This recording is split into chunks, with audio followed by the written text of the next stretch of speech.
Okay. Carbon compound नवीन topic आहे. तर बघा, पहिला प्रश्न आहे, what are the types of compound. संयुगाचे प्रकार कोणते? ऑर्गॅनिक आणि इनऑर्गॅनिक. दुसरा प्रश्न आहे, objects in everyday use such as foodstuff, fibre, paper, medicine, wood, fuel are made of various compound which consist of element are common in those compound. ठीक आहे. तर इथं काही उदाहरणं सांगितलीत बघा. तर या सगळ्या संयुगामध्ये सामायिक असलेले घटक मूलद्रव्य कोणते, असं त्यांनी प्रश्न विचारला आहे. तर या सगळ्यांमध्ये कार्बन, हायड्रोजन किंवा ऑक्सिजन हे जे इलिमेंट आहेत ते कॉमन पाहायला मिळतात. पुढचा प्रश्न काय बघा, to which group in the periodic table does the element carbon belongs, write down the electronic configuration of carbon and reduce the valency of carbon. ठीक आहे. तर कार्बन मूलद्रव्य आवर्त सारणीमध्ये कोणत्या गणात आहे? तर त्याचं उत्तर आहे 4th A. त्यानंतरचे इलेक्ट्रॉनिक कॉन्फिगरेशन 2,4 आणि त्याची संयुजा म्हणजेच व्हॅलन्सी आहे 4. ठीक आहे. नंतर काय सांगितलं पहा, तर in the previous standard we have seen that the organic inorganic compound are two important types of compound. तर आधीच्या इत्तेमध्ये आपण सेंद्रिय संयुगे आणि असेंद्रिय संयुगे असे दोन प्रकार जे आहेत ते संयुगाचे पाहिलेले आहेत. Expect material fabricated from metal and glass, soil, several other materials from foodstuff to fuel are made up of organic compound. ठीक आहे. तर धातू किंवा काच असेल, माती असेल, या गोष्टी सोडल्या तर बाकीचे सगळे पदार्थ जे आहेत ते अन्नपदार्थ असतील किंवा इंधन असेल तर सगळ्यांमध्ये आपल्याला ऑर्गॅनिक कंपाऊंड जो आहे ते पाहायला मिळतं. The essential element in all the organic compounds is carbon. ठीक आहे. तर या सर्व प्रकारच्या संयुगामध्ये अत्यावश्यक मूलद्रव्य जे आहे ते कार्बन आहे. About 200 years ago it was believed that organic compounds are obtained directly or indirectly from the organism. ठीक आहे. तर 200 वर्षापूर्वी असं म्हणजे कन्सिडर करत होते की सेंद्रिय संयुगे जी आहेत ती प्रत्यक्ष किंवा अप्रत्यक्षपणे सजीवापासूनच मिळतात. However, after synthesis of the organic compound urea from an inorganic compound in the laboratory, the organic compound received a new identity as a carbon compound. ठीक आहे. तर सुरुवातीला पहा, असेंद्रिय संयुगापासून युरिया या सेंद्रिय संयुगाची निर्मिती झाली आणि त्यानंतरच कार्बनी संयुगे ही सेंद्रिय संयुगाची नवीन ओळख जी आहे ती तयार झाली. All the compounds having carbon as a constituent element are called as organic compound. ठीक आहे. तर कार्बनी संयुगे कोणाला म्हणायचं बघा, तर कार्बन हे घटक मूलद्रव्य असलेल्या सर्व संयुगांना कार्बनी संयुगे असं म्हणायचं. The compound carbon dioxide, carbon monoxide, carbide salt, carbonate salt and bicarbonate salt are exception. They are inorganic compound of a carbon. तर यालाही काही अपवाद आहेत पहा, ही या अपवादाची उदाहरणं आहेत. तर ही जी काही कार्बनची असेंद्रिय संयुगे आहेत. तर पहिला मुद्दा पहा याच्यामधला, बॉन्ड्स इन कार्बन कंपाऊंड. ठीक आहे. तर कार्बनी संयुगामधील बंध कशा पद्धतीचे असतात ते आपल्याला आता पाहायचं आहे. You have learn about the ionic compound in a previous chapter. तर बघा, आधीच्या धड्यामध्ये आपण आयोनिक संयुग म्हणजे काय ते आपण सांगितलं. You have seen that ionic compounds have high melting and boiling point and they conduct electricity in the molten and dissolve state. ठीक आहे. तर आणखीन काय गुणधर्म सांगितले बघा, तर ह्यांचा उत्कलनांक किंवा द्रवणांक जास्त आहे. याशिवाय ते विद्युतधारा जी आहे ती मोल्टन किंवा डिझॉल्व स्टेटमध्ये सुद्धा कॅरी करतात. You have also seen that this property of ionic compound are explain on the basis of ionic bond in them. ठीक आहे. तर हा जो गुणधर्म आहे या आयोनिक संयुगाचा तो कशामुळे आहे, तर त्यामध्ये असणारे आयनिक बंध या कारणामुळं आहे. तर या ठिकाणी टेबल दिलं बघा, ज्याच्यामध्ये आपल्याला काही मेल्टिंग आणि बॉइलिंग पॉईंट दिलेले आहेत काही कार्बन संयुगांचे. Are this values higher or lower as compare to ionic compound. जरी याची तुलना आपण आयोनिक संयुगाशी केली तर त्या जास्त आहेत का कमी आहे असं त्यांनी विचारलेलं आहे. तर त्याचं काय उत्तर आहे पहा, generally the melting and boiling point of carbon compounds are found to be lower than 300 degree Celsius. ठीक आहे. तर या सगळ्या सेंद्रिय संयुगाचा द्रवणांक किंवा उत्कलनांक जो आहे तो 300 डिग्री सेल्सिअस पेक्षा कमी आहे. From this we understood that the intermolecular attractive force are weak in carbon compound. याचाच अर्थ काय बघा, तर यांच्यामध्ये असणारे जे आंतररेणुवीय आकर्षण बल आहे ते वीक असते किंवा क्षीण असते. ठीक आहे. In the previous standard or testing the electric conductivity of carbon compound, glucose and urea, you have observed that they are not electrical conductor. ठीक आहे. तर आधी आपण एक ऍक्टिव्हिटी केली होती पहा, ज्याच्यामध्ये जो ग्लुकोज किंवा युरिया आहे तो विद्युत सुवाहक नाही. Generally most of the carbon compound are found to be bad conductor of electricity. ठीक आहे.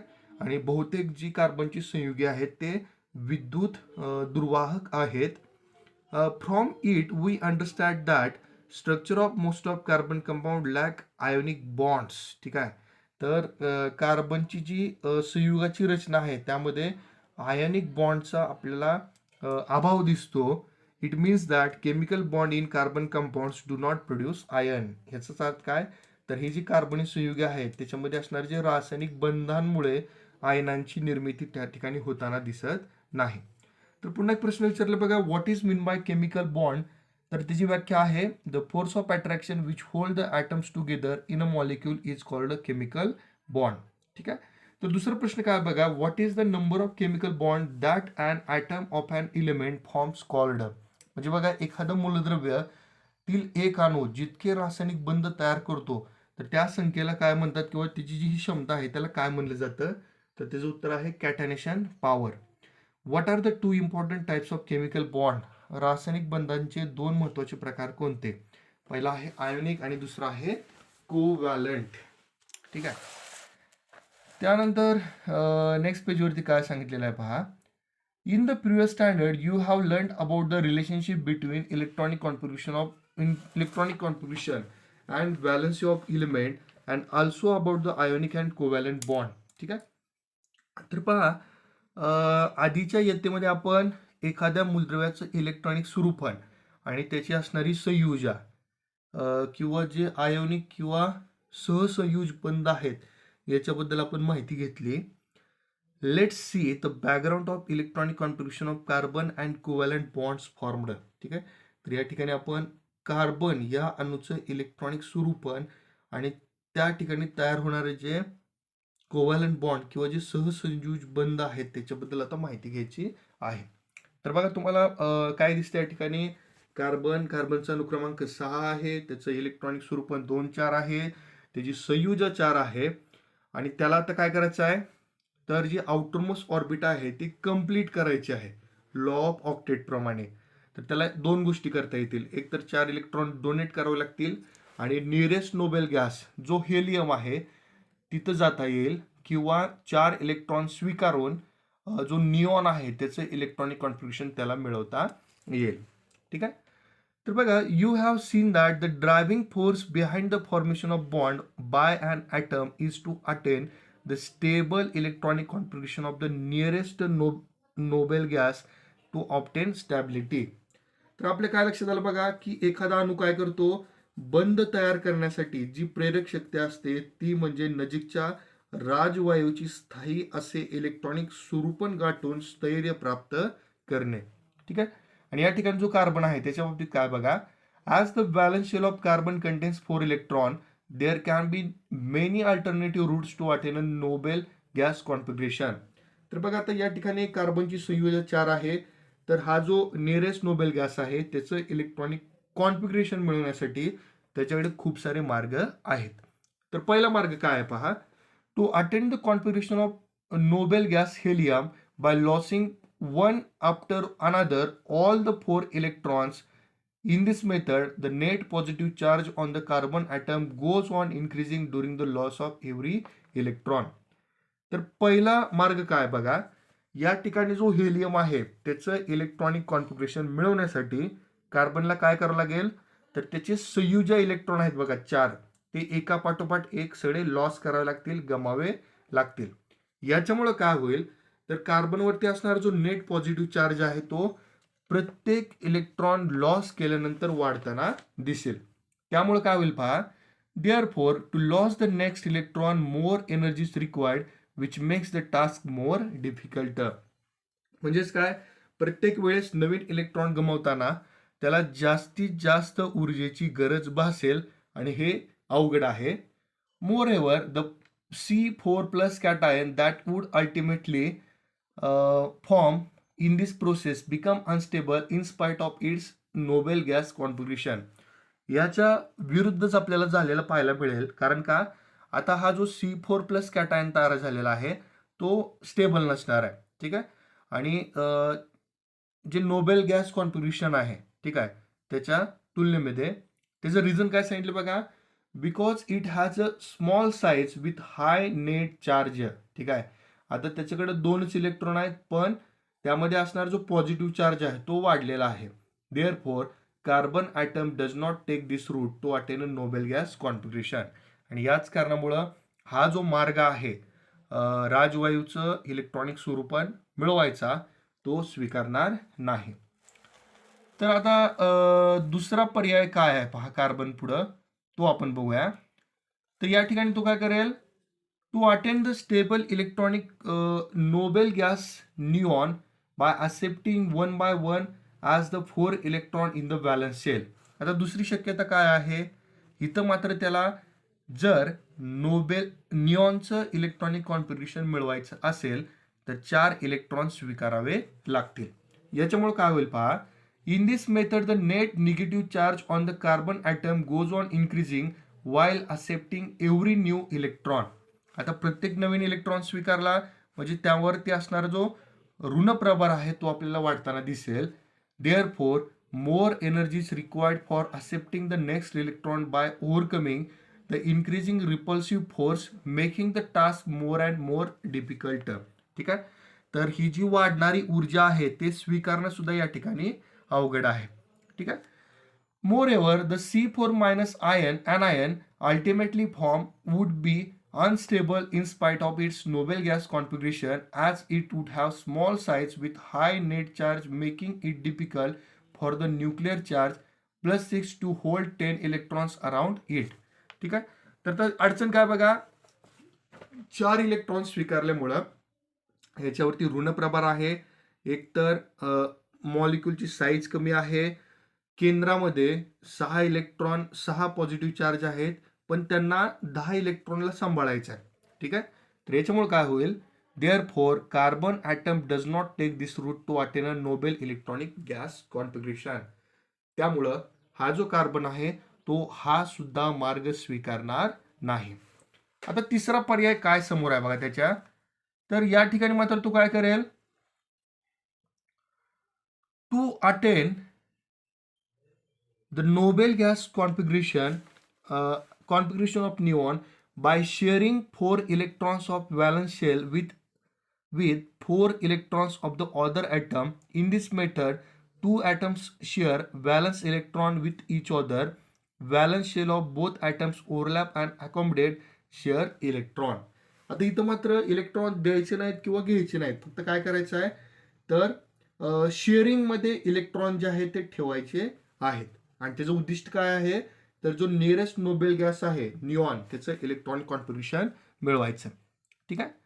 तर काय होईल पहा, as a result both the atoms attain a noble gas configuration without generating any net charge on them, which means that atoms remain electrically neutral.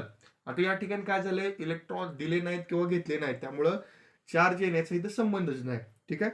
आणि त्यामुळं त्यांची संयुजा पण पूर्ण होईल आणि ते न्यूट्रल स्टेटमध्ये राहतील. Due to this factor atom attain stability. Therefore carbon atom adopt this rate to attain a noble gas configuration. ठीक आहे. आणि याच कारणासाठी जो कार्बन आहे तो हा मार्ग मात्र नक्की स्वीकारेल. तर या ठिकाणी कोव्हॅलंट बॉन्डची व्याख्या सांगितली आहे बघा. The chemical bond form by sharing of 2 valence electron between the 2 atom is called a covalent bond. ठीक आहे. तर सहसंयुज बंध किंवा कोव्हॅलंट बॉन्ड म्हणजे काय बघा, तर 2 अणूमध्ये 2 संयुजा इलेक्ट्रॉनच्या संधानाने जो रासायनिक बंध तयार होतो त्याला सहसंयुज बंध असे म्हणतात. त्याबद्दल आणखीन थोडं सांगितलेलं आहे पहा. Covalent bond is represented clearly by drawing an electron dot structure.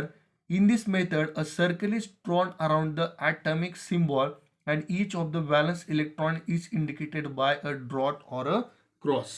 ठीक आहे. तर या ठिकाणी काय करतो बघा आपण, जे सहसंयुज बंधाचे रेखाटन स्पष्टपणे करण्यासाठी इलेक्ट्रॉन ठिपका संरचना काढतात. या पद्धतीत अणुच्या संज्ञेभोवती वर्तुळ काढून त्यात प्रत्येक संयुजा इलेक्ट्रॉन ठिपक्याने किंवा फुलीने दर्शवतात.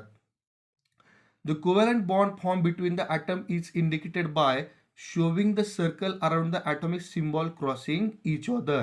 ठीक आहे, तर या ठिकाणी सुद्धा दिसते बघा आपल्याला. ओके, अशा पद्धतीची ही पद्धत आहे. किंवा the shared electrons are showing in overlapping region of the two circle by dot or cross structure. ठीक आहे, तर बघा इथं तुम्हाला केअरफुली ऑब्झर्व असेल तर एक ब्ल्यू कलर आणि दुसरा रेड कलर दाखवलेला आहे. ते एकमेकावरती असं ओव्हरलॅप होतात आणि जे शेअरिंग इलेक्ट्रॉन आहेत ते दाखवले जातात. The electron dot structure is also drawn without showing the circle. ठीक आहे, तर आणखीन एक पद्धत आहे ज्याच्यामध्ये असं वर्तुळ काढायची काही आपल्याला गरज नाही. One pair of shared electron constitute one covalent bond. ठीक आहे, तर या ठिकाणी एक बॉन्ड असेल तर त्या ठिकाणी दोन इलेक्ट्रॉन जे आहेत ते शेअर केले जातात. A covalent bond is also represented by a small line joining the symbol of the atom. ठीक आहे, तर बघा, तर हे हायड्रोजनचं हे सिम्बॉल आहे. तर ह्या दोघांना जोडणारी एक लहानशी रेस तुम्हाला काढायची आहे. Okay, a covalent bond is also represented by a small line joining the symbol. Okay, the two atom, the line structure is also called structural formula. Okay, तर काय दाखवले बघा इथं, electron dot structure, the line structure of hydrogen molecule with a single bond. ठीक आहे, त्यानंतर next पेजवरती काय सांगितलं पहा. Let us first look at the hydrogen molecule, which is simplest example of molecule formed by covalent bonding. ठीक आहे, तर आपण सुरुवातीला हायड्रोजन मॉलिक्यूलचं उदाहरण घेऊया, अगदी साधं सोपं. You have already learned that the atomic number of hydrogen being 1, its atom containing 1 electron in K shell. ठीक आहे, तर KLMN अशा शेल आहेत बघा. तर K शेल मध्ये फक्त एकच इलेक्ट्रॉन आहे. It requires one more electron to complete the K shell. ठीक आहे, तर पहिल्या कक्षेमध्ये 2 इलेक्ट्रॉन आहेत, तर ही कक्षा पूर्ण करण्यासाठी त्याला आणखीन एका इलेक्ट्रॉनची गरज आहे. Okay, its atom contain 1 electron in K shell. It require 1 more electron to complete K shell and attend the configuration of helium. To meet this requirement, 2 hydrogen atom share the electrons with each other to form hydrogen molecule. ठीक आहे, तर काय होतं अशा वेळेस, 2 hydrogen एकत्र येतात, त्यापासून हायड्रोजन मॉलिक्यूल तयार होतो आणि बाह्यतम कक्षेमध्ये असणारा एक एक इलेक्ट्रॉन इथं शेअरिंग मध्ये ठेवला जातो. ठीक आहे, one covalent bond that is a single bond is formed between the 2 hydrogen atom by sharing 2 electrons. ठीक आहे, तर या ठिकाणी बघा एकच रासायनिक बंध तयार होतो. ओके, कोव्हॅलंट बॉन्ड फॉर्म होतो कारण 2 इलेक्ट्रॉन तिथे शेअर केलेले आहेत. नेहमी लक्षात ठेवा, 1 बॉन्ड असेल तर 2 इलेक्ट्रॉन, 2 बॉन्ड असतील तर 4 इलेक्ट्रॉन, 3 बॉन्ड असतील तर 6 electron. Okay, the O2 molecule is formed. दुसरं उदाहरण बघा, by chemical combination of 2 oxygen atom and the nitrogen molecule is form by the chemical combination of 2 nitrogen atom. ठीक आहे, तर बघा या ठिकाणी O2चं एक्झाम्पल दिलं, या ठिकाणी नायट्रोजनचं एक्झाम्पल दिलेलं आहे. On drawing the electron dot structure of these two molecules, it becomes clear that 2 oxygen atoms in O2 molecule are joined with each other by 2 covalent bond, that is a double bond, while the 2 nitrogen atoms in nitrogen molecule are joined with each other by 3 covalent bond, that is a triple bond. ठीक आहे, तर बघा oxygen मध्ये काय झालंय, तर 2 bond आपल्याला पाहायला मिळत आहेत आणि नायट्रोजन जो आहे त्याच्यामध्ये आपल्याला 3 बॉन्ड जे आहेत ते पाहायला मिळत आहेत. ठीक आहे, देन नेक्स्ट काय म्हणले बघा, let us consider a carbon compound methane. We have learn about the occurrence properties and uses of methane molecule in previous standard आहे. ठीक आहे, तर आधीच्या इयत्तेमध्ये तुम्ही बघा मिथेन कुठं आढळतो, त्याचे गुणधर्म काय, त्याचा उपयोग कुठं होतो ते आपण पाहिलेला आहे. Just now we saw that the carbon atom forms a 4 covalent bond using 4 covalent valence electrons and attain the configuration of nearby noble gas neon and obtain stability. Figure 9.5 shows the line structure and also electron dot structure of methane. ठीक आहे, तर पुढच्या पानावरती दिलेलं आहे, आपण ते बघूया. पण त्यापूर्वी काही प्रश्न आहेत पहा. atomic number of chlorine is 70. What is number of electron in the valence shell of chlorine? ठीक आहे. तर बघा क्लोरीनचा अनुक्रमांक 17 आहे. तर त्याच्या संयोजक कवचातील इलेक्ट्रॉनची संख्या किती असेल? ठीक आहे. तर इलेक्ट्रॉनिक स्वरूपन 2, 8, 7 याचा अर्थ काय? तर बाह्यतम कक्षेत 7 इलेक्ट्रॉन आहेत. तर हे त्याची व्हॅलन्सी असेल.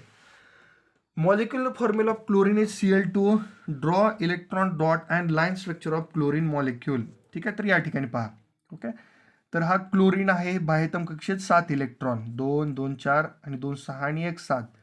पुन्हा हा एक क्लोरीन मॉलिक्यूल ते एकमेकाशी कंबाईन होतात, एक सिंगल कोव्हॅलंट बॉन्ड फॉर्म करतात आणि त्या ठिकाणी Cl2 मॉलिक्यूल फॉर्म झालेला दिसतो. या ठिकाणी बघा आता तर the molecular formula of water is H2O. Draw electron dot and line structure for this triatomic molecule. Use dot for electron of oxygen atom and cross for electrons of hydrogen atom. ठीक आहे. तर ऑक्सिजनच्या बाह्यतम कक्षेत किती आहे? 6 electron बघा. हे 2, हे 2, 4 आणि 6. आणि हायड्रोजनसाठी आपण क्रॉस मार्क यूज करतोय. तर अशा पद्धतीनं H2O मॉलिक्यूल तयार होतो. The molecular formula of ammonia is NH3. Draw electron dot and line structure of for ammonia molecule. ठीक आहे. तर लक्षात घ्या अमोनिया जो नायट्रोजन आहे, ठीक आहे, तर त्याच्यामध्ये तुम्हाला बाह्यतम कक्षेमध्ये 5 इलेक्ट्रॉन पाहायला मिळतात. तर त्यांचं शेअरिंग जे आहे ते कशा पद्धतीने होतं बघा. तर या ठिकाणी जो नायट्रोजन आहे त्याच्या डोक्यावरती 2 लोन पेअर असतात आणि जे 3 हायड्रोजन ॲटम आहेत त्यांच्याशी एक इलेक्ट्रॉन तो शेअर करतो आणि अशा पद्धतीने अमोनिया मॉलिक्यूल तयार होतो. ठीक आहे. To understand the structure of carbon compound various type of molecular models are used. Figure 9.6 show ball and stick model and space filling model of methane molecule. ठीक आहे. तर हे जे मॉलिक्यूल आहे त्यांची रचना कशा पद्धतीची असते ते दर्शवण्यासाठी वेगवेगळ्या काय म्हणूया आपण संरचना जी आहेत किंवा प्रारूप जे आहे त्यांचा वापर केला जातो. ओके. तर पुन्हा काय प्रश्न आहेत बघा. Use your brain power. तर molecular formula of carbon dioxide is CO2. Draw the electron dot structure without showing circle and line structure of CO2. बघा तर आपण CO2 साठी इलेक्ट्रॉन डॉट स्ट्रक्चर ड्रॉ करतो बरं का, विदाउट शोईंग सर्कल आणि line structure of CO2. ठीक आहे. तर बघा कार्बनची संयुजा 4 आहे, ऑक्सिजनची संयुजा 6 आहे. तर कशा पद्धतीने इलेक्ट्रॉन त्यांनी शेअर केलेत आणि बॉन्ड जे फॉर्म झाले ते या ठिकाणी दाखवलेलं आहे पहा. With which bond carbon atom in CO2 is bonded to each of the oxygen atom. ठीक आहे. तर या ठिकाणी बघा जो कार्बन आहे तो ऑक्सिजनशी डबल बॉन्डनी जोडला गेलेला आहे. The molecular formula of sulphur is S8. Which 8 sulphur atom are bonded to each other to form one ring. ठीक आहे. Draw and electron dot structure of S8 without showing the circle. ठीक आहे. तर बघा या ठिकाणी जो सल्फर आहे त्याचा अनुक्रमांक 16 आहे. तर त्याचं इलेक्ट्रॉनिक कॉन्फिगरेशन 286 असेल. तर तो कशा पद्धतीने बघा हे जे व्हॅलन्स इलेक्ट्रॉन एकमेकांपासून मिळवतो आणि जे स्ट्रक्चर तयार होतं ते जर आपण जोडलं तर एखाद्या मुकुटासारखं दिसतं. त्यामुळे त्याला आपण क्राउन शेप्ड स्ट्रक्चर असं म्हटलेलं आहे. आणि जे मी मिथेनबद्दल बोललो बघा ते तुम्हाला या ठिकाणी पाहायला मिळेल बघा. ठीक आहे. Electron dot structure and line structure of methane molecule. कार्बनची संयुजा 4 आहे. तर आउटमोस्ट ऑर्बिटमध्ये 4 इलेक्ट्रॉन आहेत बघा. हायड्रोजनकडे एकच इलेक्ट्रॉन आहे. ठीक आहे. तर हे एकमेकांशी असं ओव्हरलॅप होतात, कोव्हॅलंट बॉन्ड फॉर्म होतो. ठीक आहे. तर हे झालं डॉट स्ट्रक्चर आणि हे ठिकाणी तुम्हाला लाईन स्ट्रक्चर पाहायला मिळेल. ठीक आहे.